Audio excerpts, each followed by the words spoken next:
4 রাকাতওয়ালা নামাজ চতুর্থ রাকাতে বৈঠক করা আপনার জন্য আবশ্যক।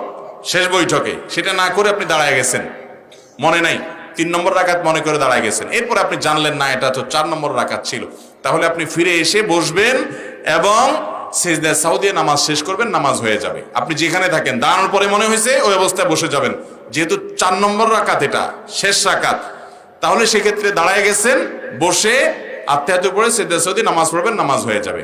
যদি 5 নম্বর রাকাত শেষ করে ফেলেন তারপরে মনে হয়, তাহলে সাথে আরেক রাকাত যোগ করবেন, তাহলে 6 রাকাত হবে। এরপরে সিজদায়ে সাহু দিয়ে নিবেন, 4 রাকাত ফরজ হয়ে যাবে, অতিরিক্ত 2 রাকাত নফল হবে। বুঝাইতে পারছি বিষয়টা? 5 নম্বর রাকাতে যদি মনে থাকে তাহলে ব্যাক করে সিজদায়ে সাহু দিবেন, নামাজ হয়ে যাবে। 5 নম্বর রাকাতে এখনো শেষ করেন নাই, শুরু করছেন বা মাঝামাঝি আছেন, তখন যদি মনে হয়।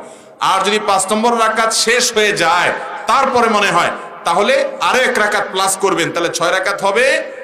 তাহলে 4 রাকাত ফরজ হবে আর 2 রাকাত নফল হবে। শেষে সিজদায়ে সাহু উভয় অবস্থাতেই দিতে হবে, তাহলে নামাজ হয়ে যাবে।